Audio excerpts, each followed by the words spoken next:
آج میں یہاں پر اردو کے اہم اخبارات اور رسائل جو تاریخی کردار ادا کیے ہیں ہندوستان کی جنگ آزادی میں ہو یا اور اس سے پہلے کے ہو یا بعد میں ہو، اس طرح جو اہم کردار ادا کرنے والے اخباروں پر اس کا تبصرہ کرنا چاہتا ہوں، ان کی خدمات کس طرح تھی وغیرہ۔ اردو کے اہم اخبارات اور رسائل۔ اردو اخبارات نے ہندوستان کی تاریخ میں نمایاں کردار ادا کیا ہے، چاہے وہ سماجی اصلاح اور معاشرے کی بیداری کے کام میں ہو یا انگریزوں کے خلاف جنگ لڑ کر ملک کو آزادی دلانے میں ہو یا سیاسی مذہبی طور پر لوگوں کو بیدار کرنے میں ہو، ہندوستان کو مستحکم کرنے کے سلسلے میں ہو، تعلیمی ادارے قائم کرنے میں اور عوام کی جہالت کو دور کر کے علم کی روشنی سے لوگوں کو منور کرنے میں ہو، مطلب لوگوں کو تعلیم پہنچا کر ان کو ایک تعمیری کام میں آگے بڑھانے کے کام میں ہو، ادب اور تہذیب کو ترقی و فروغ دینے میں ہو، ہندو مسلم اتحاد پیدا کرنے میں ہو، ہر سلسلے میں ہر طریقے سے اردو اخباروں نے بڑی ذمہ داری کے ساتھ کام کیا ہے۔ اس سلسلے میں نمایاں کردار ادا کرنے والے چند اخباروں اور رسالوں کے نام رسالوں کا ذکر کرنا یہاں بہت ضروری سمجھتا ہوں، اور اس میں سب سے ایک اہم اخبار ہے ایک صحافی ہے مولانا ظفر علی خان۔ انہوں نے ایک اخبار زمیندار نام سے نکالا تھا۔ مولانا ظفر علی خان 19 جنوری 1837 عیسوی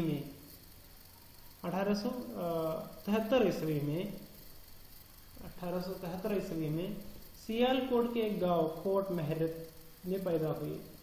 انہوں نے اپنی ابتدائی تعلیم مشن ہائی اسکول وزیر آباد سے مکمل کی اور گریجویشن علی گڑھ مسلم یونیورسٹی سے کی۔ کچھ عرصہ مترجم کی حیثیت سے حیدرآباد دکن میں کام کیا اور محکمہ داخلہ ہوم ڈپارٹمنٹ کے معتمد کے عہدے پر بھی فائز رہے۔ اخبار دکن ریویو جاری کیا، بہت سی کتابیں اور تصنیف کر کے اپنی حیثیت بطور ادیب و صحافی خاصی مستحکم کی۔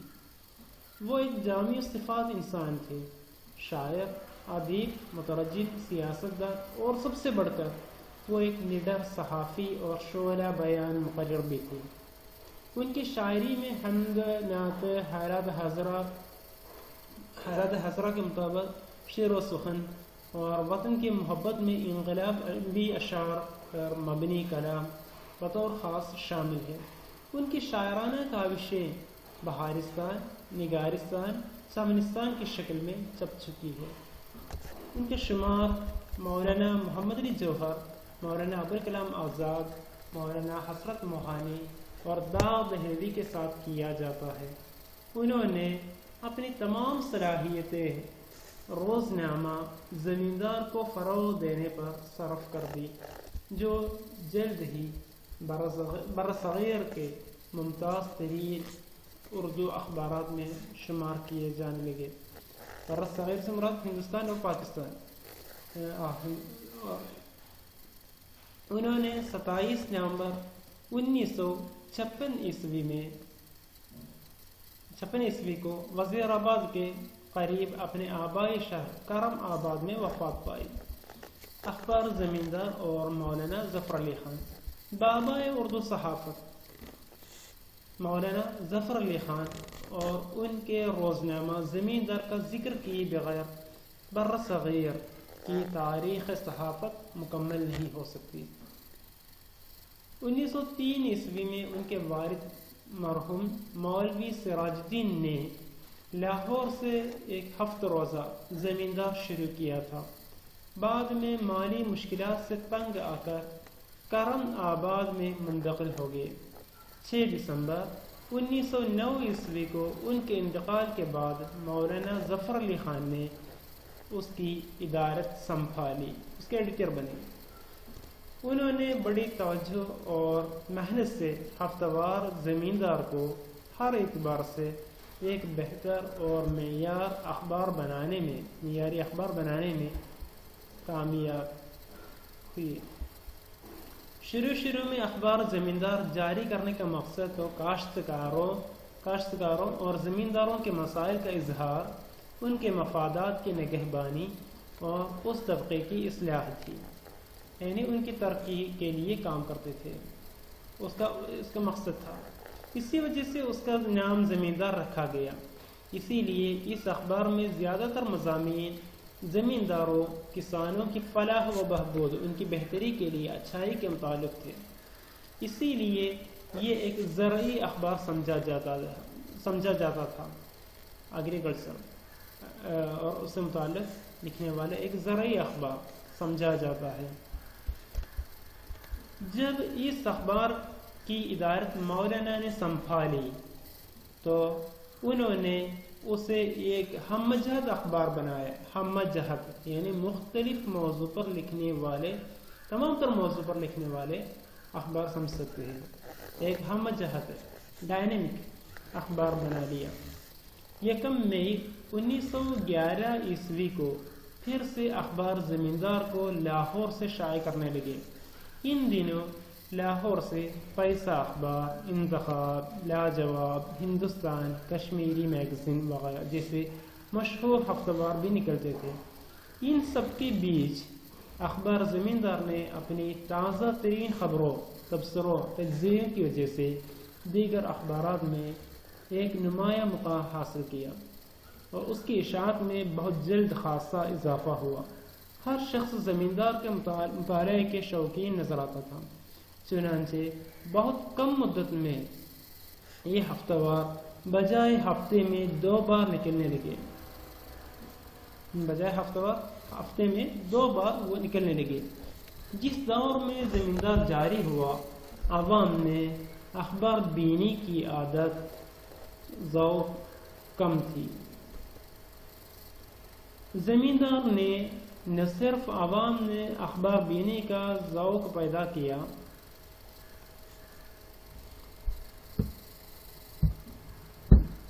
بلکہ ان میں سیاسی شعور بھی بیدار کیا۔ 5 نومبر 1911 عیسوی سے ایک باقاعدہ روزنامہ اخبار کی حیثیت سے یہ زمیندار بن گئے۔ یہ اخبار ہمیشہ برطانوی سامراجی، برٹش سامراج کے خلاف آواز بلند کرنے لگے۔ اخبار کی مقبولیت میں حیرت انگیز اضافہ ہوتا رہا۔ 1913 عیسوی میں اس کی روزانہ کاپیوں کی تعداد 20 سے 25 ہزار تک پہنچ گئی۔ اس وقت کی انگریزی حکومت اس اخبار سے بہت ناراض تھی۔ جب ملک کی آزادی کے لیے لکھنے لگے تو انگریزی حکومت نے ہندوستان کے اخباروں اور چھاپہ خانوں کو ضبط کرنے لگے۔ تب بھی اس سے نڈر ہو کر، بغیر کسی ڈر، اخبار زمیندار نے ملک کی آزادی کے لیے کوشش کرتے رہے، لکھتے رہے۔ اس معاملے میں ملک کا کوئی دوسرا اخبار اس کا مقابلہ نہیں کر سکتا تھا۔ مولانا ظفر علی کی سیاسی نظمیں اس اخبار کے پہلے صفحے پر شائع کی جاتی تھی۔ اس سے حکومت وقت کی نیند حرام ہوتی تھی۔ اس وقت وہ پریشان تھی گورنمنٹ۔ اس وقت پنجاب کے گورنر سر مائیکل ڈوئر نے اخبار کو کچل دینے کی، برباد کرنے کی، ختم کرنے کی کوشش کرتا رہا۔ اخبار پر باری باری جرمانہ عائد کر دیے گئے، جرمانہ فائن۔ پھر بھی اس اخبار کے چاہنے والوں نے، اس کو پڑھنے والوں نے بڑی بڑی رقم ادا کر کے، بڑے پیسے ادا کر کے اخبار کو جاری کروایا۔ راولٹ ایکٹ اور جالین والا باغ کے قتل عام پر لکھی گئی مولانا کی تحریروں نے ملک میں انگریزوں کے خلاف نفرت کی آگ لگا دی، یعنی ہندوستانی انگریزوں کے مخالف ہو گئے۔ مولانا پریس ایکٹ کے خلاف مہم چلانے کے لیے انگلستان گئے۔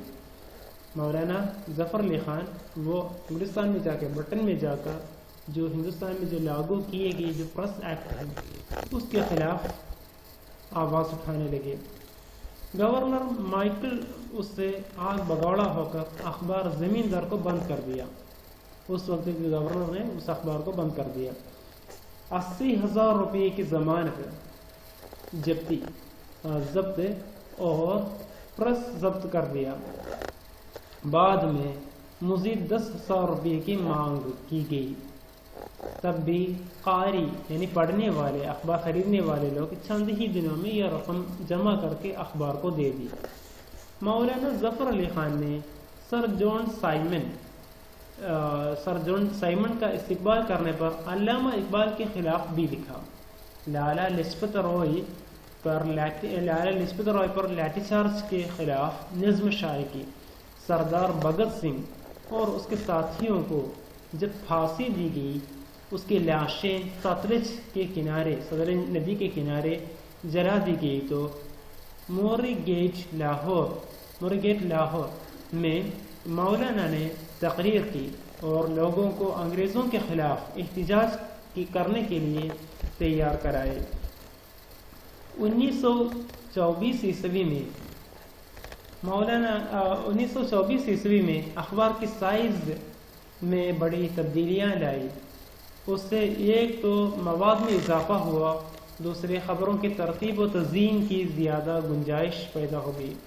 اخبار کا دوسرا صفحہ ادارتی مقالات کے لیے مخصوص کر دیا گیا, جس کے 3 کالم تو متین و سنجیدہ سیریس اخبار کے صحافت کے لیے مختص کیے گئے.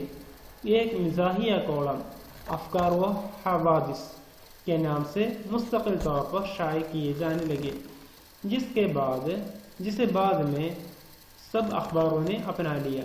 حکومت وقت کے تنگ کرنے پر اخبار اور اس کے ذمہ داران پر مسلسل تکلیفیں ہوتی رہی. آزادی کے بعد بھی یہ اخبار جاری رہا.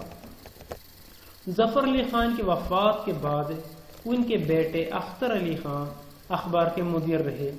ہندوستان کی جنگ آزادی میں تاریخی کردار ادا کرنے والے اخبار جنہیں مختلف وجوہات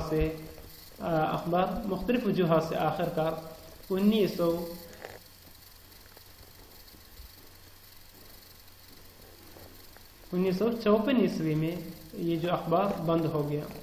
اب ہم دیکھیں گے دوسرا ایک اس وقت کے ایک اہم اخبار ہے پیسہ اخبار, جس کو منشی محبوب عالم جاری کرتے تھے.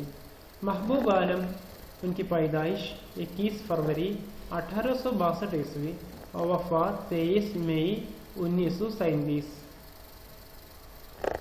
گوجرن والا سے تعلق رکھنے والے تھے, جنہیں ایشیائی صحافت میں رہبر کی حیثیت حاصل تھی. ابتدائی تعلیم انہوں نے گھر پر حاصل کی, پھر مڈل اسکول کا امتحان پاس کیا. ان کے والد حافظ اور عالم دین تھے. اس وقت انگریزی علوم اتنا عام نہیں تھا, گرچہ یہی وہ زمانہ تھا جب جدید صحافت نے جنم لیا. پھر بھی انہوں نے اپنی ذاتی محنت اور مطالعے سے علوم حاصل کی. اردو, عربی, فارسی, انگریزی, ترکی, فرانسیسی, جرمن وغیرہ زبانوں میں مہارت حاصل کی. پرانے زمانے میں زراعت میں بہت دلچسپی رکھتے تھے. انجمن ترقی زراعت کے سیکرٹری چنے گئے تھے. انہوں نے صحافت کو اس کے اصولوں پر چلایا تو یہ سماجی خدمت کے ساتھ ساتھ کامیاب تجارت کا ذریعہ بھی بن گیا. انہوں نے ایک چھاپا خانہ قائم کیا. اس کے ایک ہی سال کے اندر 1882 عیسوی میں انہوں نے زمیندار کے نام سے ایک ماہ نامہ جاری کیا. چھاپا خانہ سے کچھ آمدنی ہونے لگی تو انہوں نے اگلے سال ہفتہ روزہ ہمت شروع کیا. پڑھنے لکھنے کا شوقین تھا. اپنے زمانے کا مقبول زمانہ اخبار عام باقاعدگی کے ساتھ پڑھتے تھے. اس کی قیمت صرف 1 پیسہ تھی. منشی صاحب اسی اخبار سے متاثر ہو کر 1887 عیسوی میں فائسہ اخبار کے نام سے ایک ہفتہ روزہ جاری رکھا۔ بعد میں انہوں نے لاہور میں آ کر فائسہ اخبار کو روزانہ اخبار بنا دیے۔ ساتھ ساتھ انہوں نے اخبارات کا ایک زنجیرہ بھی قائم کیا۔ اہل ذوق و شوق کے لیے انتخاب لاجواب، بچوں کے لیے بچوں کا اخبار، عورتوں کے لیے شریف بی بی، فروغ زراعت کے لیے باغبان اور طلباء کے لیے کلید امتحان کے نام سے جریدے نکالنے لگے۔ اس کے علاوہ فائسہ اخبار کے ایک ویکلی ایڈیشن بھی تھا جو روزنامہ سے زیادہ مقبول تھا، جس کی قیمت 1 پیسہ تھی۔ مولانا ظفر علی خان کے زمیندار جاری ہونے پر مشکلات کا شکار نظر آیا، لیکن اس دوران ایک وقت ایسا بھی آیا کہ اس کی اشاعت دیگر اردو اخبارات میں سر فہرست بھی رہا اور بیشتر صحافیوں کی تربیت گاہ و شہرت کا باعث بھی یہ اخبار بن گیا۔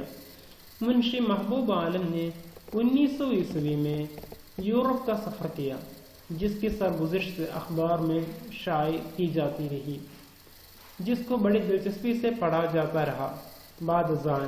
بعد میں یہ حالات کتابی صورت میں شائع ہوئے، جس پر حکومت نے اس دور میں 400 روپے انعام کے طور پر دیا۔ منشی محبوب عالم اپنے کام میں تجارت کے اصولوں کو بہت اہمیت دیتے تھے۔ انہوں نے اردو صحافت کو ایک منفعت بخش فائدہ پہنچانے والا ایک ذریعہ بن گیا، ذرائع بنا دیا۔ انہوں نے اخبارات کی قیمت کم رکھی، اشتہارات کی فراہمی پر خاص توجہ دی اور لوگوں کی روزمرہ زندگی کے مسائل سے متعلق مضامین اور اداریے شائع کیے۔ جب ان کے اخبار روز بروز ترقی کر رہے تھے، اس زمانے میں ان کے ذاتی پریس کو آگ لگ گئی۔ قریب 2 لاکھ روپے کا سامان نقصان ہوا۔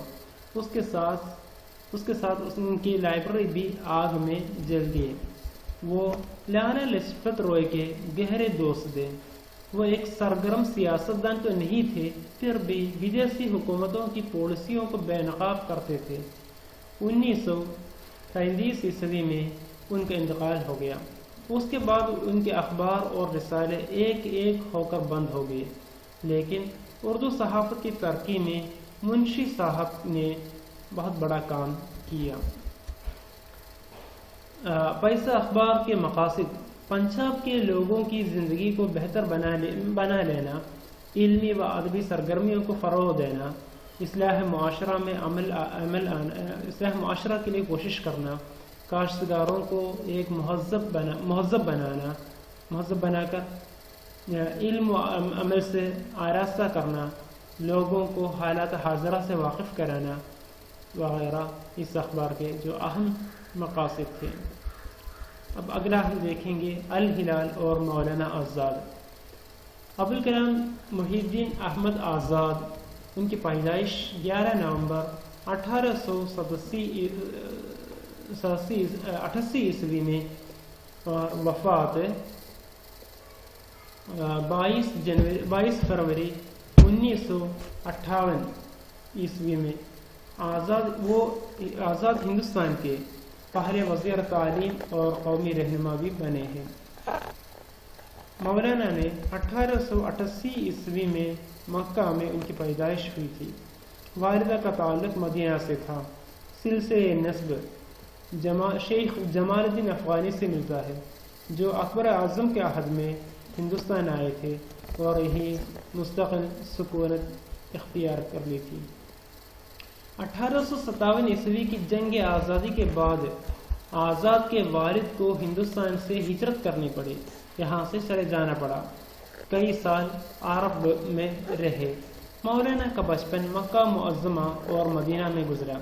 ابتدائی تعلیم والد سے حاصل کی، پھر جامعہ ازہر یعنی الازہر یونیورسٹی وہاں چلے گئے۔ 14 سال کی عمر میں علوم مشرق کا وہ تمام نصاب مکمل کر لیا تھا۔ مولانا بیگ وقت عمدہ انشا پرداز یعنی جو ایسے رائٹر جادو بیان خطیب، ایک اچھے خطیب مقرر، مثال صحافی، ایک بہترین مفسر سب تھے۔ ہندوستان کی سیاست میں مشہور و معروف اور مقبول ناموں میں مولانا آزاد کا بھی نام شمار ہوتا ہے۔ Indian national Congress working committee کے لیڈر کے عہدہ کے ساتھ ساتھ پارٹی کے قومی صدر بھی بن گئے۔ عہدے کے ساتھ ساتھ پارٹی کے قومی صدر بھی کئی مرتبہ منتخب ہوئے۔ مولانا ابوالکلام آزاد غیر معمولی ذہن و دماغ کے حامل انسان تھے۔ ان کی عمر 12-13 سال کی تھی جب انہوں نے المصباح نامی ماہنامہ جاری کیا۔ گویا مولانا آزاد کی صحافت کی زندگی کا آغاز اگرچہ ماہنامہ المصباح سے ہوا، لیکن ان کی صلاحیت کا نکھار لسان الصدق میں نظر آتا ہے، جو انہوں نے اپنے 15 سال کی عمر میں جاری کیا تھا۔ مولانا آزاد ایک ذمہ دار مدیر کی طرح زبان و ادب کی خدمت کے ساتھ ساتھ ملک و قوم کی خدمت کا بھی جذبہ رکھتے تھے۔ 1907 عیسوی تک آتے آتے وہ کئی ماہناموں میں رسالے اور اخبارات کے مدیر یا معاون مدیر کے طور پر بھی کام کیے۔ مولانا آزاد کو 20ویں صدی کے بہترین اردو مصنفین میں سے ایک سمجھا جاتا ہے۔ ان کی کئی کتابیں تصنیف کی، جن میں غبار خاطر، انڈیا ونس فریڈم، تزکیہ، ترجمان قرآن سرائے فہرست ہے، یعنی مشہور ہے۔ اس کے علاوہ ان کا ایک ہفتہ روزہ اخبار الہلال، جسے مولانا آزاد نے 13 جولائی 1912 عیسوی کو کلکتہ سے جاری کیا، ٹائپ میں چھپتا تھا اور تصاویر سے مزین ہوتا تھا۔ مصری اور عربی اخبارات سے بھی خبریں جمع کر کے وہ شائع کرواتے تھے۔ مذہب، سیاسیات، معاشیات، نفسیات، جغرافیہ، تاریخ، ادب اور حالات حاضرہ پر معیاری مضامین اور فیچر چھپتے تھے۔ یہ اخبار تحریک خلافت اور سول نافرمانی کا زبردست مبلغ تھا۔ انگریز حکومت اس اخبار کو پسند نہیں کرتا تھا، اسی لیے الہلال کے پریس سے پہلے 2000 روپے کی ضمانت طلب کر لی۔ اس کے بعد 18 نومبر 1914 عیسوی کو مزید 10,000 روپے کی ضمانت طلب کر لی، جو جمع نہ کرائی جا سکی اور اس اخبار بند ہو گیا۔ پہلی جنگ عظیم کے دوران ان کی اشاعت 25,000 تک پہنچ گئی تھی۔ اردو زبان کا یہ پہلا باتصویر سیاسی پرچہ تھا جو اپنی اعلیٰ تزئین و ترتیب، ٹھوس مقالوں اور تصاویر کے لحاظ سے صحافتی ٹیکنک میں انقلاب آفرین تبدیلیاں لائی۔ مولانا آزاد ان تمام تر مشکلات کے باوجود بھی ہار ماننے والوں میں سے نہیں تھے۔ اس نے ان کے ارادے اور بھی مضبوط ہو گئے، لہذا 12 نومبر 1915 عیسوی کو دوسرے نام سے، وہ البلاغ کے نام سے اسے دوبارہ شائع کیا۔ ابھی چند ماہ ہی نکلا تھا کہ مارچ 1916 عیسوی میں مولانا کو بنگال چھوڑ دینے کا حکم ہوا۔ بہار کے علاوہ سارے صوبے نے اپنے یہاں داخلے پر پابندی عائد کر دی تھی، چنانچہ مولانا رانچی چلے گئے اور کچھ ہی مہینے کے بعد انہیں نظر بند کر دیا گیا۔ تقریباً 3 سال بعد نظر بندی سے رہا کیے گئے اور یہ 1919 عیسوی کے بالکل آخری ایام میں تھے۔ رہائی کے 2 سال کے اندر ہی انہوں نے کانگریس کی رکنیت حاصل کرنے کے ساتھ ساتھ ہفتہ وار پیغام کو بھی جاری کیا۔ یہ ہفتہ وار پیغام 23 ستمبر 1921 عیسوی کو پہلی بار شائع ہوا۔ اس کے کل 13 شمارے منظر عام پر آئے تھے۔ 16 دسمبر 1921 عیسوی کو اس رسالے کا آخری شمارہ منظر عام پر آیا۔ اس کے بعد یہ بند ہو گیا۔ اس کے بند ہو جانے کے پیچھے 2 بنیادی وجوہات ہمارے سامنے آ جاتی ہے، اور ان میں سے ایک 10 دسمبر 1921 عیسوی کو مولانا ابوالکلام آزاد کی گرفتاری، اور دوسری جو اہم وجہ ہے وہ پیغام کے مدیر عبد الرزاق ملیح آبادی کو 2 سال کی سزا کا اعلان۔ یہ دونوں وجوہات سے یہ اخبار دم توڑ گیا، اور ظاہر ہے 2 اہم قوتیں جو اس اخبار کے لیے، اس رسالے کے لیے کام کرتا تھا، انہیں ہی سلاخوں کے پیچھے ڈال دیا گیا تو اس اخبار کا بند ہو جانا بھی ممکن تھا۔ آج اتنا ہی، کل باقی۔